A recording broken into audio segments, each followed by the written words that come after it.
మీకు ఆ దేవుడు శక్తి ఇవ్వాలి. గురుగారు ఇంకొకటి అంటే హిందూ ధర్మ ప్రచారం చేసే గురువులకు కులాల పట్టింపు ఉంటుందా గురువుగారు? వాళ్ళది ఏమైందంటే మొదటి నుంచి ఆ పీఠాలకి పరంపరంగా వచ్చేసింది ఆ పీఠాలు. అందుకని ఆ కులాల వాళ్ళే అంత పోషించడం, వాళ్ళకి కొన్ని ఏదో మాగాని అంటే తోటలు ఇవ్వటం, అంగళ్ళు కట్టించటం, పెద్ద పెద్ద బిల్డింగులు ఇవ్వటం, అదొక గ్రూప్ లాగా. సో వీళ్ళకి ఏమైందంటే ఈ గ్రూప్ నుంచి వదిలేసి ఏమవుతుందో అని భయం వీళ్ళకి, పీఠం ఏమైపోతుందో అని భయం. దాని నుంచి బయటికి వీళ్ళు రావాలా, వాళ్లకు నచ్చజెప్పాలి. మనమంతా ఒకటే, మన హిందూ ధర్మం ఒకటే, మన సనాతన ధర్మం ఒకటే. నువ్వు ఏం కావాలో నువ్వు ఇంట్లో ఆచరించుకో, బయట వచ్చిన తర్వాత మనం అందరూ ఒకటే అనే ఆ మాట మేము చెప్తే అందరూ ఒకటే, మా జతలో కూర్చొని భోంచేయవచ్చు. మా ఇంట్లో పిల్లని తెచ్చి పెళ్లి చేసుకో, అక్కడ వచ్చిన తాపత్రయం మనకు. అది ఇంకా ఆ జనరేషన్ 65 ఏళ్ళు 70 ఏళ్ళ వరకు ఆ జనరేషన్లో ఉండిన వాళ్ళకి ఇంకా అది పోలేదు. ఇప్పుడు వచ్చే జనరేషన్కి అది లేదు. అంతవరకు మనం కాచుకోలేము. అంతట్లోపల ఏదన్నా అపాయం కూడా జరగవచ్చు మన సమాజానికి. సో దాన్ని గురించి ఇప్పుడు అయితే దేవుణ్ణి ప్రార్థన చేసి ఊరికే ఉండిపోయి 2 హోమాలు చేసేసి 2 తీర్థయాత్రలు చేసి సరిపోతుందా అంటే సరిపోదు. నువ్వు సరిపోతావు, ఎవరు చేస్తారు వాళ్ళు సరిపోతారు. మొత్తం ప్రపంచానికే చేయాలంటే కొంత ప్రభుత్వము కొంచెం తోడ్పడాలి. ప్రభుత్వము కొంచెం తోడ్పడితే కొన్ని చోట్ల పడుతున్నారు కూడా, తెలియకనే రహస్యంగా కూడా జరుగుతున్నాయి.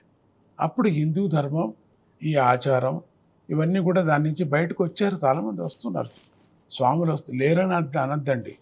మనకు అంతగా ఇంత ప్రకాశం కనపడటం లేదు కాబట్టి లేదేమో అనుకుంటున్నాం, భ్రమపడుతున్నాం. నిజంగా మనం ఇంకా కూపమండుకంలో ఉన్నట్టున్నాం, ఒక బావిలో కప్పలాగా ఉన్నాం. బయట వెళ్ళి చూడండి, వస్తుంది, ఇంకా వచ్చారు. ఉత్తర దేశంలో వెళ్ళి చూడండి, అన్ని మఠాధిపతులు బయటకు వచ్చేసారు, సమాజసేవ చేస్తున్నారు. వాళ్ళ మఠానికి వెళ్ళిన తర్వాత వాళ్ళ పద్ధతులు ఏమన్నా వాళ్ళు చేసుకుంటున్నారు, దానికి సంబంధం లేదు. అందుకని ఈ కులాలు ఎందుకు పట్టుకున్నాయంటే వాళ్ళు పోషించారు మొదటి నుంచి ఆ పీఠాన్ని. సో అట్లా అక్కడి నుంచి వచ్చేస్తే మళ్ళీ ఆ పీఠం పోషించలేమని ఒక భయం, అది వీళ్ళకి పోవాలా. వీళ్ళందరూ కూడా అయితే ఇప్పుడు ట్రైనింగ్ అయ్యి ఇప్పుడు ఈ విద్య నేర్చుకొని ఈ గురువుతో శిష్యరీకం చేసుకొని ఆ పీఠాన్ని రక్షించే మేనేజర్ లాగా ఉంటే ఏం ప్రయోజనం? విద్య వచ్చింది నీకు, సన్యాసత్వం తీసుకున్నావు, సంతోషం, చాలా పెద్ద విద్వాంసుడు నువ్వు. పీఠాన్ని రక్షించటానికి కోసం వెళ్ళి విశాలమైన ప్రపంచంలో కొంచెం బోధన చెయ్యి అని ఇప్పుడు పట్టుకున్నాం, దాన్ని చేస్తున్నాం కూడా. ఇంకొక పెద్ద సభ కూడా చేస్తున్నారు, 2వ సభ చేస్తున్నారు. కాషాయం ధరించిన వారికి కులం ఉంటుందా గురుగారు? ఉండకూడదు. వాళ్ళంతా సర్వమతం బ్రహ్మ కదా. కాషాయం దాంట్లో ఇష్టం వచ్చిన వాళ్ళు ఊరికి వేసుకునే వాళ్ళు కాషాయం కాదు అది. షర్ట్ కుట్టించుకొని కాషాయం కాదు అది. పరంపరగా గురువు యొక్క మంత్రంతో, గురువు యొక్క దీక్షతో ఏదవుతుందో అది కాషాయం. అంటే త్యాగం, అంతేగాని అలంకారము ఒక యూనిఫారం కాదు అది, అలంకారం కాదు అది. అందుకని నిజంగా కాషాయం తీసుకున్న వాళ్ళకు అసలు కులం బ్రహ్మ విద్య అంతే. అందరూ బ్రహ్మభక్తులే, అందరూ కూడా బ్రహ్మ పిల్లలే అందరికీ కూడా. కానీ ఎవరెవరు ఆచారంలో ఉందో దాన్ని ఆచారాన్ని లోపల నువ్వు ఆచరించుకో, ఇంకొకరికి ఇబ్బంది కాకుండా ఆచరించుకో, దాన్ని వదిలేసిరా అని చెప్పకూడదు. అసలు ఏ సన్యాసి చెప్పకూడదు. కులాచారం ఏముందో ఇంట్లోది అని వాళ్ళు ఆచరించాలి. అదే కదా ధర్మం. ఆ ధర్మంలోని నువ్వు సమాజానికి వచ్చేయి, అన్నీ నువ్వు వదిలేయి, నాకు అంత బ్రహ్మనే కదా, ఇంకేముంది ప్రపంచంలో, ఏం పూజ చేసి అందరూ అట్లా అయిపోతే ఈ ప్రపంచం అందరూ ఎవరు కూడా అందరూ వెనక బుద్ధులు అట్టు చేసేశారు, అందరూ బుద్ధ సన్యాసులు అయిపోయారు. ఇంక సంతానం కానీ ప్రపంచం నడిచేది ఎట్లా? అందరూ సన్యాసులు అయిపోతే మరి ప్రపంచం ఉండేది ఎట్లా? అందుకని గృహస్థుడుగా ఉండి, తండ్రికి దాంట్లో గృహస్థుడుగా ఉండి మన ధర్మాన్ని ఆచరించుకోమని చెప్పారు. సన్యసించాలి అంటే ఎలాంటి విలువలు ఉండాలి గురుగారు? నిజమైన త్యాగం రావాలి. కానీ సన్యసించి ఏదో అడ్రస్ కోసరం, ఏదో పేరు కోసరం, ఏదో ఇంకొక చిన్న పీఠం చేసుకుంటాను, అదొక అంగడి పెట్టుకుంటానంటే సన్యసించి కాదు అది. అదొక మోసం, నీకు మోసం. ప్రపంచానికి నేను చెప్పలే, నీకే మోసం అది. నువ్వు వైరాగ్యంతో అసలు ఆ కాషాయ వస్త్రం వేసుకోవాలని ఏమైంది? ఎక్కడుంది? ఎవరో ఒక ఏమిటి ఒక కాషాయ వస్త్రం వేసుకో, ఒక గుర్తు, ఓ నేను జపం చేసుకుంటాను, నేను దూరం ఉండాలా అని ఎందుకంటే మనసు మర్చిపోతూ ఉంటుంది. మౌనం ఆచరించే వాడికి టపక్కన మాట్లాడతాడు, తెలీదు, అయ్యో మౌనం, ఆ రోజు మౌనం పోయింది అది. సో అందుకని మౌనం ప్రాక్టీస్ చాలా కష్టపడి చేసి మౌనం ఆచరించాలి. సో అట్లా మనం వేసుకుంటున్నాం యూనిఫారంతోనే ఉన్నప్పుడు దానికి విలువ, దీనికి విలువ కాపాడాలి. కానీ నీ విలువ కాదు అక్కడ. నువ్వు పరివర్తన పొందాలి. నువ్వు పరివర్తన పొందినప్పుడు కాషాయ వస్త్రం అక్కర్లేదు. నువ్వే పరివర్తన ఎందుకు పొందలేదు కాబట్టి అది వేసుకుంటున్నావు, పొందటానికి వేసుకుంటున్నావు. ఇదొక పద్ధతి పొందటానికి. త్యాగం ఇది, త్యాగము, వైరాగ్యం. రెండవది అన్నీ వదిలేసేయాల అనే ఒక దృష్టితో ఆ రంగు. అంతేగాని ఒక్కొక్క రంగు ఒక్కొక్కటికి ఉంది, అమ్మవార్లకు ఉంది, నవగ్రహాలకు ఉంది, వేరే వేరే వేరే రంగు. అది ఈ రంగు వేసుకున్నామంటే నువ్వు త్యాగంగా ఉండు అనే ఒక సంకేతం. ఒకవైపు హిందూ ధర్మ పరిరక్షణ జరుగుతున్నా, మరోవైపు కుల వివక్షత కారణంగా హిందూ మతం నుంచి చాలామంది క్రైస్తవ మతంలోకి వెళ్ళిపోతున్నారు. దీన్ని అరికట్టలేమా గురువు గారు మనము? ఈ యంత్రంతో మంత్రంతో అయ్యలేదు. సమాజ సేవ అనేటువంటిది అందరికీ ఉండేటువంటి ఒక త్యాగం వచ్చినప్పుడు మాత్రమే ఖండితం అరికట్టచ్చు. వాళ్ళను ఇప్పుడు మనం ఒక చిన్న ఉదాహరణ, మన వాళ్ళు పెద్దవాళ్ళు ఏం చేస్తారంటే చీరలంతా పెద్ద పెద్ద చీరలు పోతే అది ఇచ్చి స్టీల్ పాత్రలు కొనుక్కుంటారు. మనలో స్టీల్ పాత్రలు ఉన్నాయి మా ఇంట్లో, అలా కొనుక్కుంటారు. అదే మన పని మనిషికి ఆ చీర ఇస్తే ఎంత బాగుంటుంది. ఇవ్వదు. ఎందుకంటే నా చీర నా పని మనిషి కట్టుకుంటే నా భర్త ఏమవుతాడో అని భయపడతారు. అదొకటి. కాలోనికి వెళ్ళి ఇవ్వచ్చు కదా, స్టీల్ పాత్రలు ఎందుకు? సో ఇది మనలో ఉండేటువంటి, అటు పెద్దవాళ్ళు కాదు వాళ్ళు, అటు లో 4వ క్లాసు వాళ్ళు కూడా మధ్యమ తరగతి ఉండేటువంటి వాళ్ళకి ఈ త్యాగం రావాలా. కేవలం సన్యాసులకే వస్తే ఎట్లా బాగుండు, మీరందరూ బయలుదేరండి. మేము ఎంత బయలుదేరినా మీరు బయలుదేరాలి. మీరు మధ్యమ వర్గ వాళ్ళు మీరు బయలుదేరి మీరు మాతో పాటు కాలోనికి వచ్చి మీరు కూడా చేయాలి. మీరు కూడా కొంచెం త్యాగం ఉండాలి. ఒక పిడికెడు దత్త పద్ధతిలో ఉంది ఏమిటంటే ఒక పిడికెడు బియ్యాన్ని తీసి పెట్టండి అంటారు. అదే భిక్ష, గురు భిక్ష. అది దాన్ని తీసిపోయి ఎక్కడ గురుమఠం ఉందో అక్కడికి ఇవ్వండి. ఆ పీఠానికి వేయాలనేవి లేదు, వేరే దేనికైనా ఇవ్వచ్చు, చెయ్యండి అని. అట్లనే మనం 10 చీరలు తీసుకొని అప్పుడు ఒక చీర కొను, ఒక్కటే చీర, అది ఫ్రీగా కూడా వస్తుంది. 2 లీటర్ల పాలకి సగం లీటర్ పాలు వేస్తాడు, అది వేరే. కానీ ఆ చీరలో వాడు కొట్టేస్తుంటాడు, అది వేరు. మనకు వ్యాపారం సంగతి మనకు వద్దు. 2 చీరలు నీకు ఫ్రీగా వస్తాయి కదా, దాన్ని తీసిపోయి కాలువనికి ఇవ్వండి. పెళ్ళిళ్ళలో అంత ఖర్చు పెడుతున్నారు, పాడైపోతుంది. ఇప్పుడిప్పుడే కొన్ని సిటీల్లో కొంత యంగ్స్టర్స్ ఏం చేస్తున్నారంటే కొన్ని ఫ్రిడ్జ్ పెట్టుకొని ఆ ఫ్రిడ్జ్లో తీసుకుపోయి అన్నం పెట్టి మరుసటి రోజు తీసుకుపోయి వ్యాన్ తీసుకొని, వాళ్ళు వేరే వేరే పనుల్లో ఉన్నారు, ఆ వ్యాన్ తీసుకొచ్చి ఆ పెండ్లిలో మిగిలిన పదార్థాలను తీసుకుపోతారు. ఎంత బాగుంది. ఇటువంటి క్రాంతి మనలో రావాలి. కానీ సన్యాసుల్లో వచ్చే ఏం ప్రయోజనం లేదు అంటున్నా. కానీ వాళ్ళు కూడా బయలుదేరితే శిష్యులు కూడా బయలుదేరుతారు అనే ఒక దృష్టి ఉంది. ఆ శిష్యులు ఎవరు? మధ్యమ వర్గం వాళ్ళు. ఆ మధ్యమ వర్గం వాళ్ళకందరికీ బుద్ధి వచ్చేస్తే మత మార్పిడి ఉండదు. మనలో ఉంది, కానీ అవును మారిపోయావు, ఏ బాధతో మారిపోయావు అనేది కావాలి. ఇప్పుడు మనము 4 పిల్లలు, మన పిల్లలు ఉంటే ఒక పిల్లకు ఒక ఫీజు ఇవ్వటానికి ఏమిటి, ఇవ్వచ్చు కదా. సో ఈ పరివర్తన మఠాల్లో సన్యాసులకి వద్దు, మధ్యమ వర్గం వాళ్ళకి వస్తే చాలు. పంచుకోవాలి మనం. అది కొంత ఇప్పుడు కనిపెడుతున్నారు, చేస్తున్నారు. అన్నదానం చేయటం, వస్త్రదానం చేయటం మనం చూస్తున్నాం. అంతా చాలా చాలా మంది వస్తున్నారు కూడా. వాళ్లకు అర్థమై వాపసు వచ్చేవాళ్ళు కూడా ఉన్నారు. ఇప్పుడు చాలామంది వాళ్ళకి వస్తున్నారు.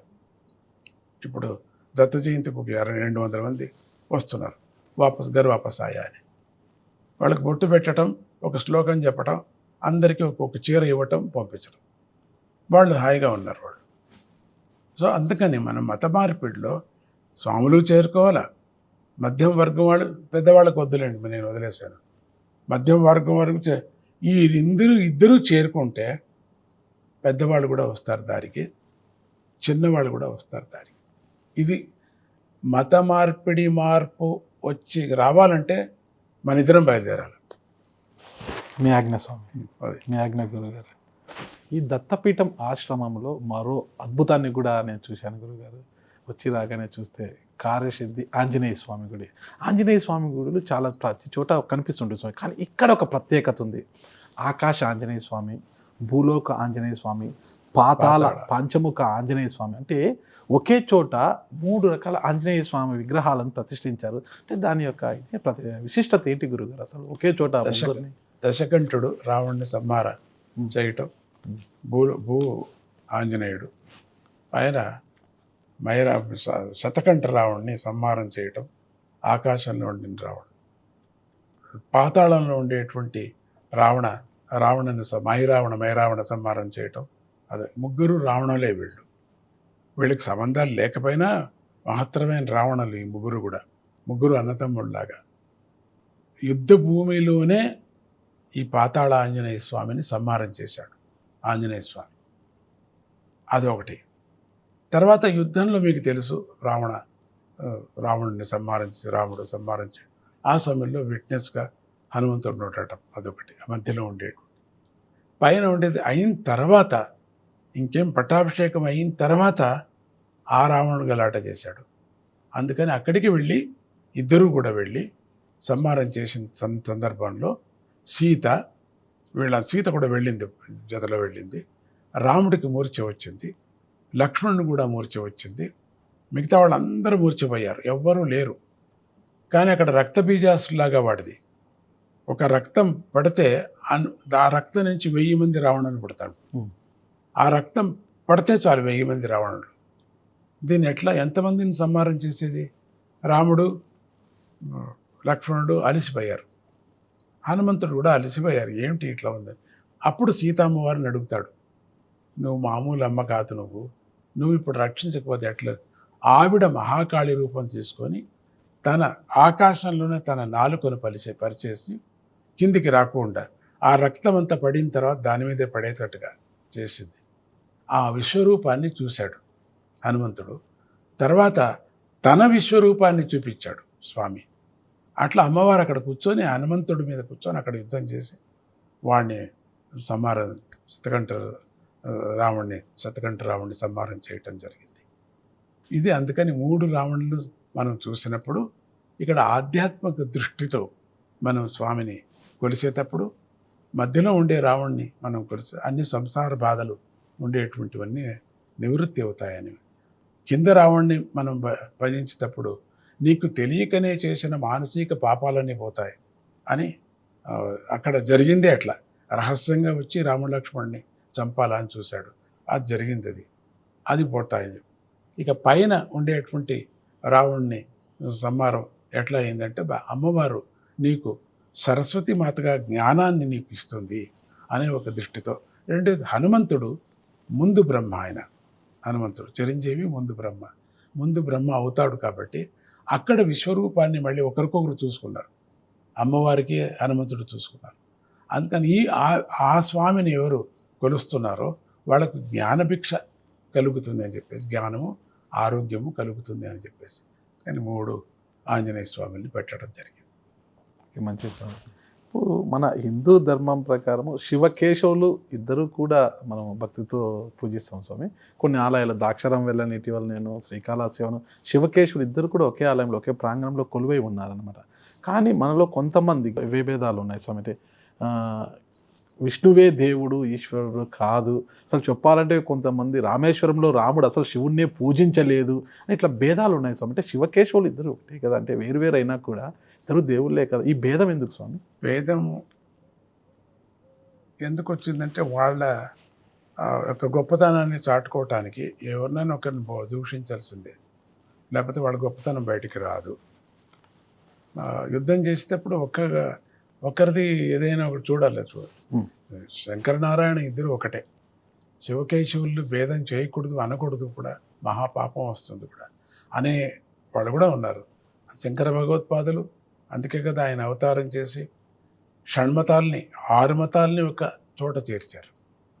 శాక్తేయులు ఉండ్రి వాళ్ళు ఇంకా ఘోరం శాక్తేయులు, గాణాపతిలు ఉండ్రి వాళ్ళు ఇంకా ఘోరం గాణాపతి, వైష్ణవులు, శ్రీ వైష్ణవులు, శైవులు వీళ్ళంతా ఆ సమయంలో 6 చీల్కొని ఇంకా భయంకర ఘోరంగా ఉండేది. అది కొంచెం ఇంకా అట్లా తగ్గిపోతుంది, నిదానంగా తగ్గుతుంది, అది ఏం లేదు. అట్లా ఇంకా వచ్చేసింది ఈ కలియుగం అంత్యం దగ్గరికి వచ్చేది లోపల అంతా పోతాయి, ఉండవు. ఎవరికెవరు రక్షణ చేసి ఇప్పుడు ఏదైనా ఒక భయంకరమైన ఏదైనా ఒకటి శబ్దం వినిపిస్తుంది, కులము గోత్రం ఏం తెలియదు, అందరూ ఒకటే పరిగెత్తిపోతారు. పడవలో ఒకటే అందరూ కూర్చుంటారు.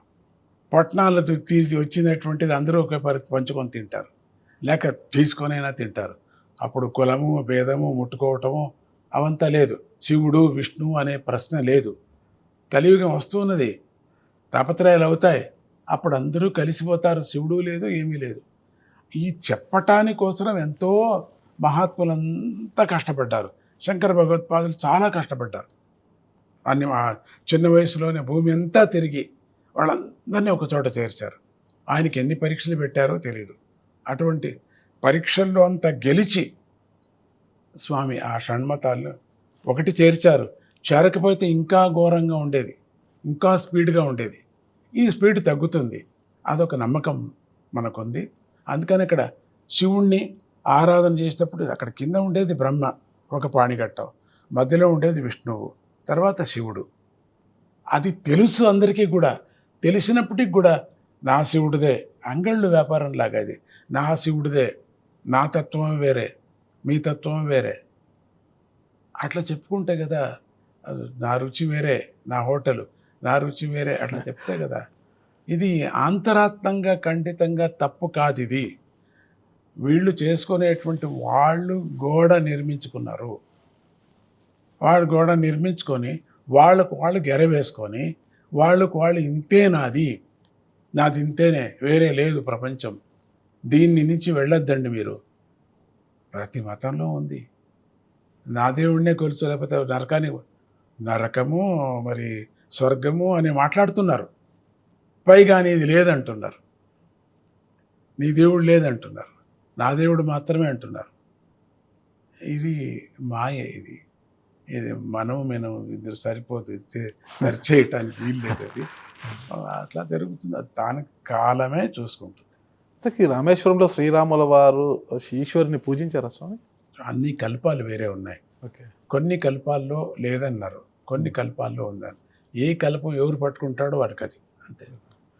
సో చిన్న అనుమానము, అమ్మగారు వినాయక విగ్రహం ఉంది, దాని గురించి ఒకసారి వివరిస్తారా?